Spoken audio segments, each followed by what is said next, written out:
Hello बच्चों, कैसे हो आप। उम्मीद करता हूँ आप ठीक ठाक हो और आगे पढ़ाई लिखाई अच्छी चल रही है। ठीक है ना। तो देखिए, आज का हमारा जो क्वेश्चन है, क्वेश्चन नंबर 8 है, जिसमें हमने फर्स्ट पार्ट जो था ए, उसमें हमने क्या पढ़ा था कि जो गोली दर्पण है उससे चिन्ह परिपाटी क्या है। कोई भी गोली दर्पण है, ठीक है ना, उसकी चिन्ह परिपाटी हम कैसे पढ़ते हैं, कैसे समझते हैं, ठीक है ना, उसके लिए देखा था हमने। ठीक, और साथ में गोली दर्पण का सूत्र भी देखा था, ठीक है ना, जिसमें हमने अवतल दर्पण और उत्तल दर्पण, ठीक है ना, दोनों के सूत्रों को पढ़ा था कि दोनों के सूत्र कैसे निकालते हैं, कैसे मान रखते हैं उसमें, ठीक है ना, क्या क्या वैल्यू होती है उसकी। ठीक, आज उसी से रिलेटेड है ये टॉपिक जो भी है, जिसमें हम पढ़ेंगे रेखीय आवर्धन, ठीक है ना, की महत्वता को समझाइए। ठीक, बहुत ही इंपॉर्टेंट है, 2 मार्क्स में आ जाता है ये पेपर में। ठीक है, इंपॉर्टेंट करके आप सेव कर लीजिए, क्योंकि किसी भी हम गोली दर्पण द्वारा अगर किसी वस्तु का प्रतिबिंब निकालते हैं तो उसके लिए रेखीय आवर्धन की बहुत ही इंपॉर्टेंट महत्व रहती है। ठीक है ना, महत्वता जो है वो रहती है। क्यों रहती है? क्योंकि महत्वता के कारण ही हम बता पाते हैं कि वस्तु का आकार जो है, ठीक है ना, वो दर्पण के द्वारा कितना बन रहा है, कितना छोटा है, कितना बड़ा है, उसके बारे में हमें पता चलता है। ठीक है ना। तो चलिए स्टार्ट करते हैं अपना टॉपिक। क्या है ये रेखीय आवर्धन? ठीक है ना, देखिए कह रहा है यहाँ पे फर्स्ट में आवर्धन, कह रहा है किसी गोली दर्पण द्वारा बने वस्तु के प्रतिबिंब की ऊंचाई अथवा लंबाई एच डैश, ठीक है ना। कह रहा है जो कोई भी गोली दर्पण है उसके द्वारा प्रतिबिंब, प्रतिबिंब क्या होता है हमारे पास, वी डैश, बी जो होता है वो होता है, और बी डैश को हम कैसे दिखाते हैं, सॉरी, ए डैश और बी डैश, इसको बोल दिया एच डैश। ठीक है ना। कह रहा है जो बी है हमारा प्रतिबिंब है ये, ठीक है ना, प्रतिबिंब दूरी है।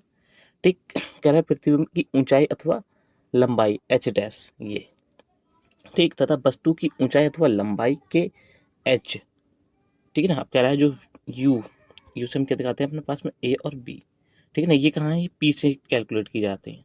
ठीक है ना, जो ध्रुव पी है उसके अकॉर्डिंग इसको मापा जाता है। ठीक है ना, पी से यू तक की दूरी बिंब दूरी, पी से वी तक की दूरी बिंब दूरी, ठीक है ना। अब ये क्या है कि ए बी क्या है, ए बी कोई वस्तु है, उसकी ऊंचाई क्या है, एच, ठीक है ना। अब ये क्या है, ए डैश बी डैश, इसका क्या है, प्रतिबिंब है सॉरी, ठीक है ना, इस ये जो वस्तु है इसका प्रतिबिंब बना है ये, ठीक है। अब इस प्रतिबिंब की कितनी ऊंचाई है, वो क्या है, एच डैश, ठीक है ना, जो एच डैश है उसकी क्या है, ऊंचाई है। ठीक, तो इसी के जो अनुपात है इसी को हम क्या बोल देते हैं, आवर्धन।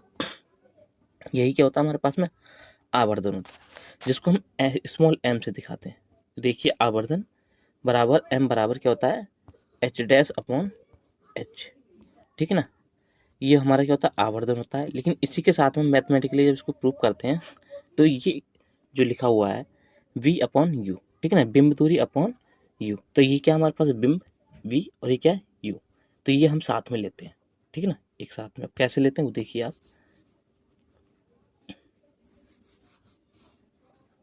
देखिए यहाँ पे कह रहा है देखिए आवर्धन कहा जाता है किसको, अनुपात को, किस किसके, बिंब के अनुपात, प्रतिबिंब के एच और बिंब के एच, ठीक है ना, जो वस्तु की ऊंचाई है उसके।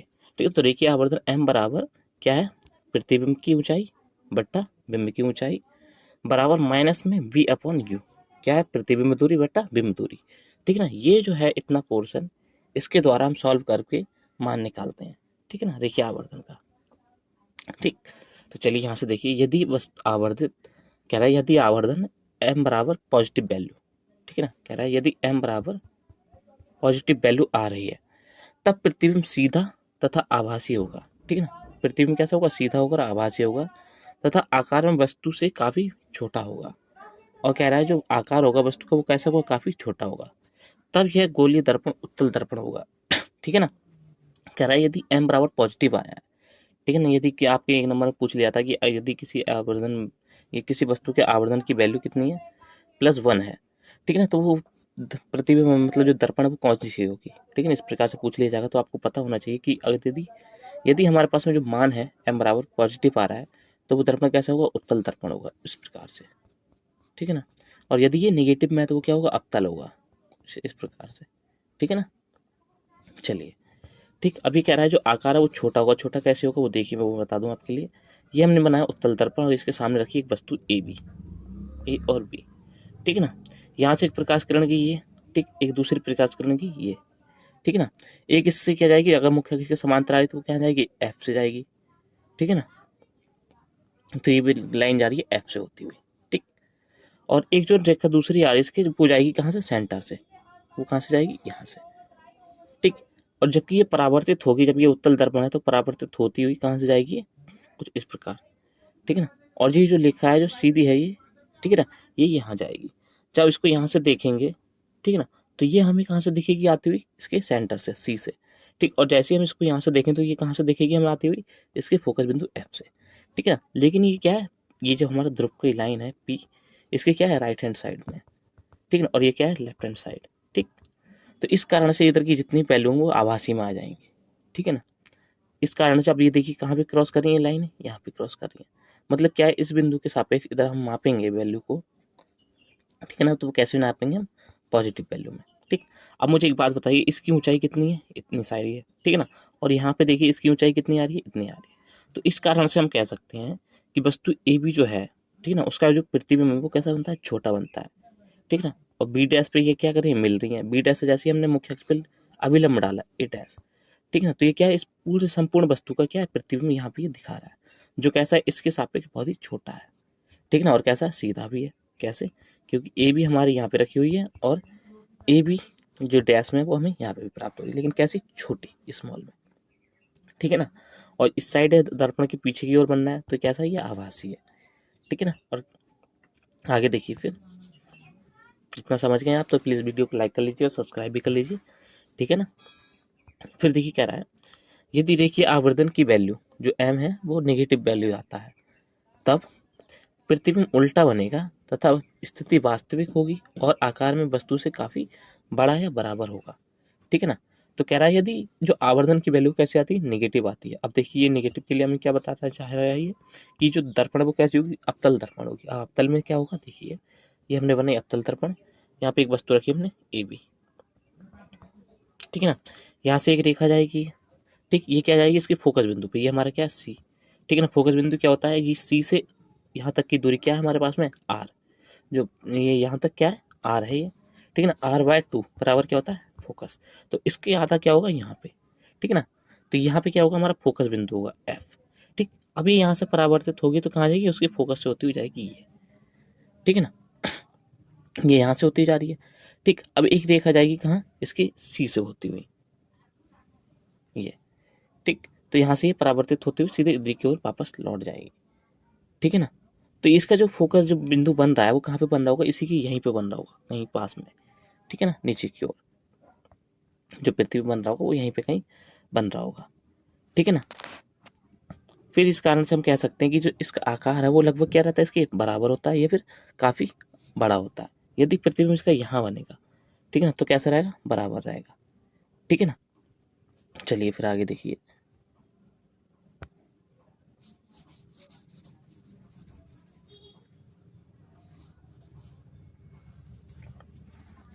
फिर देखिए क्या रहा है यहाँ पे, एक क्वेश्चन के बेसिस पर हम देख लें इसके लिए, ठीक है ना। कह रहा है कि किसी ऑटोमोबाइल में पीछे का दृश्य देखने के लिए उपयोग होने वाले उत्तल दर्पण की वक्रता त्रिज्या कितनी है, 3 मीटर है, ठीक है ना। कह रहे कोई उत्तल दर्पण है, कुछ इस उत्तल दर्पण है, इसको हमने उत्तल बना दिया यहाँ से, ठीक है ना। कह रहे इसकी वक्रता त्रिज्या ये यहाँ से यहाँ तक की कितनी है, 3 मीटर है, ठीक ना। आर जो है 3m है, ठीक। फिर कह रहा है यदि एक बस इससे 15 मीटर की दूरी पर है। अब देखिए हमने नियम पढ़े थे कि जो वस्तु है, बस है, कुछ भी है, उसको हम कहाँ रखेंगे, हमेशा ध्रुव के बाईं ओर रखेंगे। तो बाईं ओर कहाँ हुई, इस तरफ की ओर, ठीक है ना। ये हमारा क्या हो गया, मुख्य अक्ष हो गया, ये ध्रुव पी पॉइंट हो गया हमारा। और वस्तु हमने कहाँ रख दी, यहाँ रख दी, कोई ए बी जो क्या वस्तु है हमारी, उसकी लंबाई कितनी है यहाँ से यहाँ तक की, 15 क्या मीटर, ठीक है ना। जो यू है हमारे पास वो क्या है, 15। अभी कैसे मापेंगे, हम नेगेटिव में लेंगे, क्यों, क्योंकि इस साइड है लेफ्ट हैंड में, ठीक है ना। तब प्रतिबिंब की स्थिति व आकार तथा प्रकृति बताइए, ठीक है। इस आधार पर हमें इस जो दर्पण है उत्तल दर्पण, ठीक है, उत्तल दर्पण के द्वारा जो वस्तु है ये ए बी, ठीक है ना, इसकी जब इसकी लाइट इस पर पड़ रही है उत्तल दर्पण पे जाके, ठीक है ना, तो उससे क्या प्रतिबिंब बनना है, कैसा बनना है, उसका आकार कितना बड़ा होगा, स्थिति कैसी होगी, ठीक है ना, उसकी विवेचना करनी है हमें। अब देखिए कैसे विवेचना करेंगे उसके लिए। कह रहा है माना उत्तल दर्पण की वक्रता त्रिज्या 3 मीटर है, तो फोकस बिंदु हम कैसे निकालेंगे उसका। माना वस्तु जो बस की उत्तल दर्पण के ध्रुव पी से दूरी कितनी है, इतनी है, ठीक है ना, -15 मीटर, ठीक है। चलिए आर हमारी क्या रहेगी, पॉजिटिव में रहेगी, क्योंकि इसके सापेक्ष क्या है, ये इस साइड में है, ठीक है। चूंकि उत्तल दर्पण की फोकस दूरी मैंने क्या आपके लिए बताया कि एफ बराबर क्या होता है, r/2, जो कि आर क्या है, वक्रता त्रिज्या होती है किसी भी दर्पण की, ठीक है ना, या किसी भी लेंस की, ठीक है ना। सॉरी, ठीक है ना। फिर देखिए यहाँ से जैसे हमने इसका मान रखा तो हमारे लिए क्या वैल्यू प्राप्त हुई, 1.5 मीटर, क्या है इसका एफ का मान प्राप्त हुआ, फोकस दूरी का, ठीक है ना। फिर कह रहा है अतः वस्तु के प्रतिबिंब बी के लिए दर्पण सूत्र, ठीक है। देखिए हम इसका यूज जो भी करते हैं दर्पण सूत्र, वो किसके लिए करते हैं, प्रतिबिंब निकालने के लिए करते हैं मेनली, ठीक है ना। अगर यदि हमें बी पता है सॉरी यू पता है, एफ पता है, ठीक है ना, तो हम हमेशा बी निकालने के लिए दर्पण सूत्र का प्रयोग करते हैं, ठीक। यदि हमें इन दोनों की वैल्यू नहीं पता है, इन दोनों की पता है, एफ की नहीं पता है, तो भी हम दर्पण सूत्र का प्रयोग कर सकते हैं, ठीक है ना। एफ की पता है, बी की पता है, तो हम यू के लिए भी दर्पण सूत्र का प्रयोग करेंगे, ठीक है ना। ये सब कॉमन है, आप अच्छे से समझ लें इसके लिए, ठीक है ना। लेकिन मेनली हम क्या करते हैं, प्रतिबिंब निकालने के लिए दर्पण सूत्र का प्रयोग करते हैं। और दर्पण सूत्र क्या है हमारा, ये 1/b प्लस 1/u बराबर 1/f, ठीक है ना। ये क्या है, दर्पण सूत्र निकालने के लिए, ठीक, जो प्रतिबिंब के लिए है उसके लिए, ठीक है ना। तो यहाँ पे देखिए 1/b हमारे पास कोई मान नहीं है, 1/b का कोई नहीं है, ठीक है। तो 1/b हमने ऐसे रखा, प्लस यहाँ से प्लस प्लस 1/u का मान कितना है, यू हमारा कितना है, -15, तो -15 हमारा अंदर है, ठीक है, अंदर की ओर हमने लिख दिया ऐसे ही, ठीक। और जो एफ है हमारे पास में कैसा है, पॉजिटिव में है, तो 1/f पॉजिटिव हमने लिया है, ठीक है ना, 1.5, ठीक। अब देखिए यहाँ से हमारे पास 1/15 को जब हम इस साइड लेके जाएंगे तो कैसा हो जाएगा, ये प्लस का हो जाएगा, ठीक। इसका जब हम पॉइंट हटाएंगे तो ऊपर क्या करेंगे, 0 बढ़ा देंगे, जिस कारण से पॉइंट हट जाएगा, तो 10/15 हो जाएगा यहाँ पे 10/50, ठीक है ना। तो यहाँ से देखिए 1/b बराबर 10/15 यहाँ से हो जाएगा, जैसे हम दशमलव हटाएंगे इसका, ठीक है ना, प्लस 1/15 ऐसा ही, तो यहाँ पे देखिए 10/15 प्लस 1/15, ठीक है ना। इसका एलसीएम में देखिए हर में दोनों संख्या समान है, तो एलसीएम एक ही रहेगा इसका, ठीक है। 15 को 15, 10 और 1 11, ठीक। तो 11/15, अब देखिए जी क्या है, 11/15 किसके समान चल रहा है, 1/b के, मतलब जो 1/b है इसके समान चल रहा है क्या, 11/15, ठीक है। अब देखिए b जब यहाँ जाएगा तो 15 कहाँ चला जाएगा, यहाँ, और 11 कहाँ जाएगा, यहाँ पे, ठीक है ना, और 1 कहाँ चला जाएगा, यहाँ पे, ठीक। तो कुछ इस प्रकार से होगा, या फिर हम सीधे सीधे कर सकते हैं कि b की हमने 11 के साथ गुणा करी तो क्या आएगा, 11b बराबर 15 की 1 के साथ गुणा करी तो 15, ठीक है ना। अब b की वैल्यू निकालने के लिए हम क्या करेंगे कि b बराबर 15/11, ठीक है ना। तो ये मान आ गया। अब 11 से जैसे हम 15 में भाग करेंगे तो हमारे लिए क्या वैल्यू प्राप्त हो रही है, यहाँ पे देखिए 1.3636 मीटर, ठीक है ना। ये क्या है, प्रतिबिंब की दूरी है, कहाँ से, दर्पण के पी बिंदु से, ध्रुव से, ठीक है ना। तो ये दूरी है इतनी कि इतनी दूरी पर क्या होगा, वस्तु का प्रतिबिंब बन रहा होगा, ठीक है ना। अब देखिए क्या कह रहा है यहाँ पे, कह रहा है अतः वस्तु के प्रतिबिंब की दूरी जो v है इतनी दे रहा है, जो कि धनात्मक है, जो दर्पण की RHS में बनेगा ध्रुव p के सापेक्ष, ठीक है ना। जो कि हमने उत्तल दर्पण बनाया था कुछ इस प्रकार से, यहाँ पे इसका बिंदु F था, यहाँ पे बिंदु क्या था इसका C, ठीक है। तो यहाँ से जो कोई रेखा जा रही थी, एक यहाँ जा रही थी, ठीक है ना, एक यहाँ से यहाँ जा रही थी, ठीक है। तो ये जो बिंदु है वो यहाँ से हम लंब डालेंगे तो ये इसके सापेक्ष इतनी दूरी होगी, कितनी, यहाँ पे 1.3636 मीटर, ठीक है ना।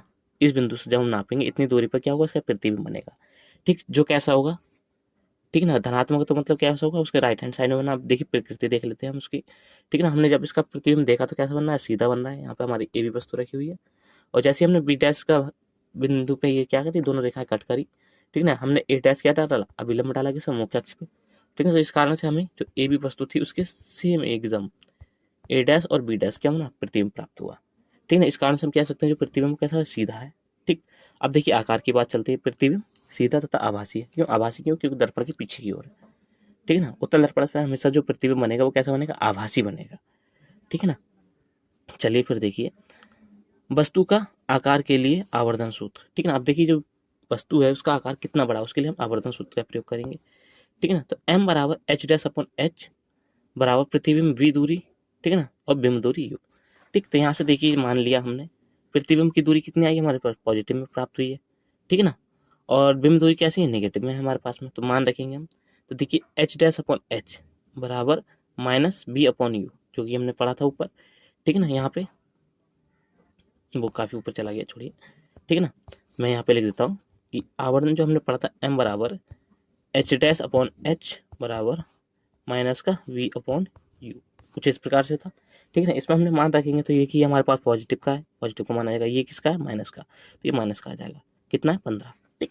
तो यहाँ पे देखिए जैसे हमने मान रखे इसमें, ठीक है ना, तो h' 3.636 सॉरी 1.3636 यहाँ पे डिवाइड बाय माइनस का 15 बट्टा गुणा में h, ठीक है ना। यहाँ पे ये मान प्राप्त हुआ, ठीक है। h की वैल्यू हमने 1 ले ली, एक अंक मान ले लिया, बस कि एक अंक ऊंचाई हुई, ठीक है ना। उसको हमने कुछ इस प्रकार से माना, मान लीजिए प्राप्त हो रहा है प्रतिबिंब का आकार h डैश बराबर 1 + 1.3636 बट्टा 15, जिसको हमने आगे हल किया तो हमें पॉजिटिव की वैल्यू प्राप्त हुई, ठीक है ना। ये क्या हमारे पास में आवर्धन है, जो क्या m बराबर h डैश बराबर क्या है हमारे पास में मान +0.0909, ठीक है। क्या क्या मतलब प्लस का आया है वैल्यू, ठीक है ना। तो प्लस की वैल्यू से हम क्या पता चलता है, हमने नियम सारे पढ़ रखे हैं, तो कि जो जिसकी प्लस की वैल्यू आएगी m बराबर, ठीक है ना, वो वस्तु का प्रतिबिंब कैसा होगा, सीधा होगा, आकार कैसा होगा, छोटा होगा, और वस्तु से आकार कितना रहेगा, बहुत ही ज्यादा छोटा रहेगा, और कहाँ बनेगा, राइट हैंड साइड में बनेगा, ठीक है, जो कि कैसा होगा, आभासी होगा, ठीक है ना।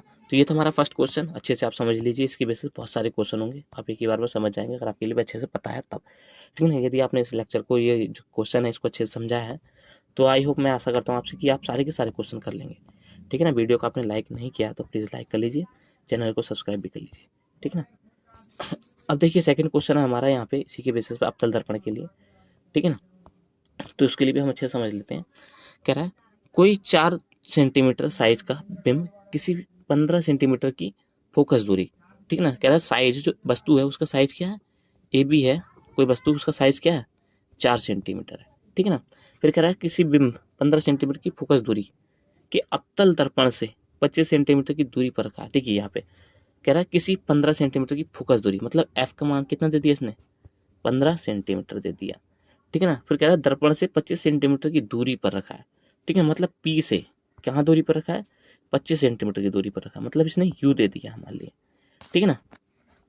तब कह रहा है दर्पण से पर्दे को कितनी दूरी पर रखना चाहिए कि प्रतिबिंब स्पष्ट बने, मतलब कह रहा है कि बी ज्ञात कीजिए आप, कि बी हमारा ऐसा बने, बी की उस स्थिति को ज्ञात कीजिए जहाँ पर वो स्पष्ट बने, ठीक है ना। अब बी के लिए उसने क्या कर दिया, पर्दा, तो हम क्या करेंगे, पर्दे को मतलब बी को हम इतनी दूर रखेंगे कि उसका प्रतिबिंब स्पष्ट आए, तो हमें क्या करना है, बी ज्ञात करना है यहाँ पे, ठीक है ना।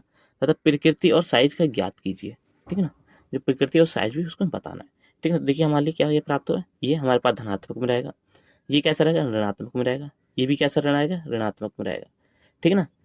जो यू है हमारे पास वो भी ऋणात्मक में रहेगा, क्यों रहेगा, क्योंकि हमने पढ़ रखा है कि वस्तु का हम हमेशा क्या रखते हैं, बाईं ओर रखेंगे, और अब की बार दर्पण क्या है हमारे पास में, अवतल है, जिसमें फोकस दूरी भी माइनस की होगी और वस्तु की दूरी भी माइनस में होगी, ठीक है ना।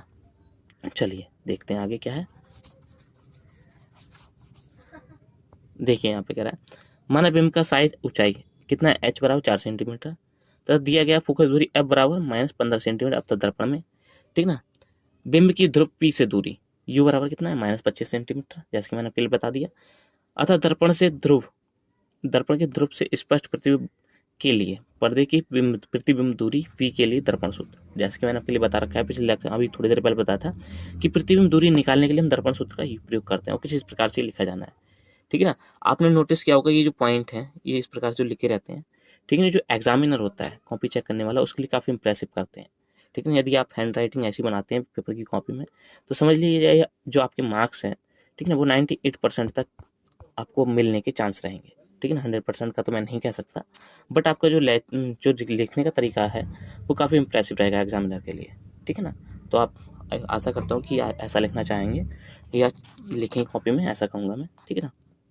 चलिए अब देखिए, ठीक है ना। तो दर्पण सूत्र v के लिए हम जो प्रतिबिंब दूरी v के लिए हम दर्पण सूत्र प्रयोग कर रहे हैं, ठीक है। तो प्रतिबिंब जो है के लिए दर्पण सूत्र ये है हमारा 1/b + 1/u बराबर 1/f, ठीक है ना। तो यहाँ पे देखिए 1/b प्लस, अब क्या है 1/u की जगह -1/25, ठीक है ना, क्योंकि माइनस हमारे पास में क्या है u, ठीक है ना, तो माइनस का 1/25, ठीक है ना। अब देखिए यहाँ पे जो f है वो भी कैसा हमारे पास नेगेटिव 1/-15, ठीक है ना। अब देखिए यहाँ से जैसे हम इसको यहाँ लेके जाएंगे तो क्या हो जाएगा प्लस का, और ये तो माइनस का ही रह जाएगा, ठीक है। तो क्या हो जाएगा माइनस का 1/15 + 1/25, दोनों का एलसीएम लेंगे तो हम कितना आएगा 75, ठीक है ना। अब देखिए 75 जो 15 है, 15 से 75 है, हम डिवाइडेशन करेंगे तो हमारे लिए कितना मिलेगा 5, ठीक है ना। तो 5 की हम मल्टीप्लिकेशन करेंगे 1 के साथ में तो कितना आ जाएगा -5, ठीक है ना, प्लस 25 जैसे हम डिवाइडेशन करेंगे 75 को, ठीक है, तो हमारे लिए कितना प्राप्त होगा 3, और 3 की मल्टीप्लाई करेंगे हम 1 के साथ में यहाँ पे, ठीक है। तो हमें कितना प्राप्त हुआ, कितना प्राप्त हुआ 3, ठीक। इस प्रकार जैसे हमने इसको आगे हल किया तो हमारे लिए प्राप्त हुआ -2/75, ठीक है। तो देखिए जो माइनस का 2/75 वो कितना चल रहा है 1/b के साथ में, ठीक है ना, यहाँ से, ठीक, क्योंकि एक लाइन में सॉल्व है। तो लास्ट टाइम अगर मैं इतना हटा दूँ तो मान लीजिए क्या प्राप्त हो रहा है 1/b बराबर 2/-75, ठीक है ना। तो देखिए जैसे कि यहाँ पे अब हम क्या करेंगे, ये क्या हो जाएगा, इसके साथ गुणा करेंगे तो हम कितना हो जाएगा माइनस का 2b बराबर, इसकी यहाँ से करेंगे तो कितना हो जाएगा 75, ठीक है ना। अब b का मान निकालने के लिए हम क्या करेंगे, 2 इसके नीचे भेज देंगे, तो b बराबर कितना आ जाएगा 75/2। अब 2 से जैसे हम 75 को डिवाइडेड करेंगे तो कितना आ जाएगा 37.5, ठीक है ना, ये क्या आ जाएगा सेंटीमीटर, ठीक। अब देखिए यहाँ पे जैसे इसको हमने आगे हल किया करते करते 37.5 सेंटीमीटर क्या है माइनस का, ठीक। तो कहने का मतलब जो प्रतिबिंब है वो कहाँ बनना है, निगेटिव की ओर बनना है, कहाँ की ओर, नीचे की ओर, ठीक है ना। कैसे अब देखिए आप यहाँ पे ये हमारा क्या है अवतल दर्पण, ठीक है ना, ये अवतल दर्पण, ठीक। यहाँ से हमारी वस्तु का साइज क्या है 4 सेंटीमीटर, ठीक है ना, 4 सेंटीमीटर है। अब आप एक बात देखिए कि यहाँ पे फोकस दूरी बताइए कितनी 15 सेंटीमीटर, और यदि हम 15 सेंटीमीटर डबल करते हैं हमारे क्या प्राप्त हो जाएगा, उसका केंद्र प्राप्त हो जाएगा, ठीक ना। यहाँ पे हमारी क्या 15 सेंटीमीटर की अगर फोकस दूरी है यहाँ पे, तो इसका यहाँ पे क्या हो जाएगा सीधा आएगा, ठीक। अब कह रहा है यहाँ पे जो अवतल दर्पण से कितनी दूरी पर 25 सेंटीमीटर की दूरी पर रखी है क्या है वस्तु, ठीक। तो मतलब क्या रही है वस्तु यहाँ कहीं रखी होगी, ठीक है ना। यहाँ पे जब रखी है वस्तु, ठीक, तो यहाँ से जैसे ही हमने एक प्रकाश किरण डाली वो कहाँ जाएगी, सीधे इसके समांतर जाएगी, ठीक। और एक बिंदु कहाँ जाएगी, उसके एफ पे होती हुई जाएगी, ये कुछ इस प्रकार से जा रही है, ठीक है ना। फिर एक बिंदु कहाँ जाएगी, उसके बिंदु एफ से होती हुई निकलेगी, ठीक है ना। माना एक बिंदु क्या उसके फोकस बिंदु से होकर जा रही है, जो क्या मुख्य अक्ष के उसके समांतर हो जाएगी। ये हमने क्या पढ़े थे, नियम पढ़े थे कुछ इस प्रकार से, ठीक है ना। तो यहाँ पे देखिए जो प्रतिबिंब बन रहा है वो, ये यहाँ पे जो वस्तु का प्रतिबिंब बन रहा है बी डैश से ए डैश, हमने जो लंब डाला वो क्या है वस्तु के आकार से कितना है ये बड़ा हो रहा है, ठीक है ना यहाँ पे, ठीक। और जिसकी प्रतिबिंब दूरी कितनी है वो भी क्या है अधिक हो रही है, किस तरफ को -37.5 सेंटीमीटर, ठीक है ना। तो ये जो चित्र बनाया है आप कॉपी बनाएंगे अपने फाइनली, ठीक है ना। जो हमारा चित्र बन रहा है इस क्वेश्चन के लिए वो ये इंपॉर्टेंट है, ठीक है ना। चलिए फिर देखिए आगे आप, ठीक है ना। आपने देखा कि वस्तु का आकार अब कैसे बड़ा होगा, ठीक है ना। तो देखेंगे यहाँ पे कह रहा है अतः पर्दे को मुख्य अक्ष से या मुख्य ध्रुव से -37.5 सेंटीमीटर की दूरी पर रखने पर स्पष्ट प्रतिबिंब प्राप्त होगा, ठीक है ना। जो हमने प्रतिबिंब बनाया भी, ठीक है ना, ये सी हमारा यहाँ पे कोई वस्तु, यहाँ से ये और ये कुछ इस प्रकार से, ठीक है ना। तो यहाँ पे जो प्रतिबिंब बनना है ये, ठीक है ना, इस जगह पे जो प्रतिबिंब बनना है, ठीक है ना, उसकी यहाँ से और यहाँ तक की दूरी कितनी होगी -37.5 सेंटीमीटर, ठीक है ना, ये दूरी होगी, ठीक। फिर कह रहा है प्रतिबिंब की स्थिति वास्तविक लेफ्ट हैंड साइड में नीचे की ओर उल्टा प्रतिबिंब प्राप्त होगा, ठीक है ना। अब उल्टा कैसे प्राप्त हो रहा है, क्योंकि ए से बी हमारा ऊपर है और यहाँ पे क्या है बी से ए क्या है नीचे की ओर है, ठीक है ना। अगर हम दोनों को बराबर करें ए बी बराबर, तो यहाँ पे क्या रहा है ए बी, ठीक ना, ये क्या है उल्टा हो रहा है, ठीक। तो इस कारण से हम कह सकते हैं इसका उल्टा प्रतिबिंब प्राप्त हो रहा है, कहाँ हो रहा है नीचे की ओर प्राप्त हो रहा है, क्यों, क्योंकि इसकी नेगेटिव में वैल्यू आ रही है, ठीक है ना। इस कारण से ये क्या है नीचे की ओर प्राप्त हो रहा है, ठीक है ना। चलिए आगे देखिए, फिर कह रहा है आकार दर्पण के आवर्धन सूत्र द्वारा, ठीक है ना, जो वस्तु का आकार है कितना बड़ा बना है या कितना गुना बड़ा हुआ है, ठीक है, जो वास्तविक वस्तु थी उसके आकार से, ठीक है। तो m बराबर इस सूत्र लगाया हमने h dash upon h minus v upon u, ठीक है। इसके अनुसार हम निकालेंगे तो हमने हमारे पास देखिए क्या क्या है, ठीक है, केवल h डैश नहीं है, h है हमारे पास में, h कितना है 4 सेंटीमीटर, ठीक है ना। v की वैल्यू आ गई कितना -37.5 सेंटीमीटर, ठीक है ना। u है हमारे पास में कितना -25 सेंटीमीटर, ठीक है। सारे मान रखेंगे हम यहाँ पे, ठीक है। देखिए सारे मान रखने पे हमारे पास वैल्यू आ रही है, माइनस हमारा बाहर से चलेगा -37/25/25, ठीक है ना, जो भी क्या है माइनस में गुणा 4, ठीक है ना। ये मान रखे हमने इसमें सारे के सारे, ठीक है ना। ऐसे हमने इसको आगे हल किया तो हमारे पास क्या प्राप्त हुआ h डैश बराबर -6.0 सेंटीमीटर, ठीक है ना, 0 सेंटीमीटर गुना बड़ा होगा, ठीक है। जो आकार है यहाँ पे जो वस्तु हमने जो रखी थी सी हमारा ये है, ठीक है ना, और एफ हमारा ये वस्तु कहाँ यहाँ रखी हुई है, कैसे रखी हुई है क्योंकि हमें सवाल के अनुसार बता रहा है वो, ठीक है ना। क्योंकि एफ हमारा कितना है 15 सेंटीमीटर है, यदि हम इसकी गुणा 2 से करते तो मान लो क्या प्राप्त हो जाएगा आर, और आर क्या होता है सी से पी तक की दूरी क्या होती है आर, ठीक है ना। और वस्तु कितनी बता रहा है वो 25 सेंटीमीटर की दूरी पर, तो मतलब 25 हमारा कुछ यहाँ पे होगा, ठीक है ना। 15, 25, 20 और ये 15, ये 10 और ये 5, ठीक है ना। तो इस प्रकार से हमने इसको मेजर कर लिया, ठीक। तो यहाँ पे कह रहा है जो -6.0 सेंटीमीटर, ये क्या आकार की आकार जो है इतना गुना बड़ा होगा, जो ठीक है ना। कैसे बड़ा होगा वो देखिए, ठीक है ना। ये हमने जो नापा था, ठीक, इसी के अकॉर्डिंग आपको एक प्रकाश किरण गई थी, इसकी एफ से होती हुई, ठीक है ना। एक यहाँ से हमने एफ से निकाली, ठीक, तो ये इसके मुख्य के समांतर गई है, ठीक है। तो इस आकार की अपेक्षा देखिए 4 है, ठीक ना। अब इसी की मेजरिंग करें हम यहाँ पे इसकी प्रतिबिंब ये इसके सापेक्ष, ठीक है। तो ये कितना हो रहा है, इसी के कुछ 2 प्लस बड़ा होगा, ठीक है ना। और जो कहाँ होगा, जब हम इसमें नापेंगे, ठीक है ना, इस अक्ष पे नापेंगे, पी से इसमें नापेंगे, इस अक्ष में, ठीक है ना। तो माइनस की वैल्यू प्राप्त होगी, जो क्या होगा, बाई एक्सेस में होगा, ठीक है ना। और यहाँ से हम यहाँ से यहाँ नाप रहे हैं, तो ये हमारे पास में ये एक्स एक्स में जो कैसे होगा, माइनस की वैल्यू में होगा, ठीक है ना। तो प्रतिबिंब की दूरी एक्स एक्सेस में नापते हैं, ठीक है ना। और प्रतिबिंब की ऊंचाई हम बाई एक्सेस में नापते हैं, ठीक है ना। आपको कैसी आ रही, माइनस की आ रही, कितना, 6.0 सेंटीमीटर, ठीक है ना। तो आपके लिए अगर लेक्चर पसंद आया है तो प्लीज़ लाइक कर लीजिए, सब्सक्राइब कर लीजिए। आज के लिए इतना ही मटेरियल है, काफ़ी है आपके लिए, ठीक है ना, अगर आप अच्छे से समझ गए हैं तो, ठीक है ना। बाकी जो नियम है किसी वस्तु के प्रतिबिंब बनाने के लिए, ठीक है ना, आकार को समझने के लिए, स्थिति को ज्ञात करने के लिए, ठीक है ना, जो दर्पण सूत्र हैं, नियम है, वो सब आप अच्छे से पढ़ लें, बहुत ही बेटर रहेगा आपके लिए।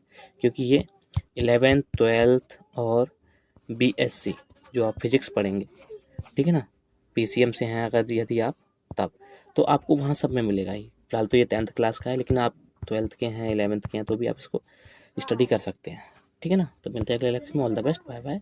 और अपने फ्रेंड के साथ में वीडियो को शेयर कीजिए, ठीक है ना, और लाइक कर लीजिए। चलिए।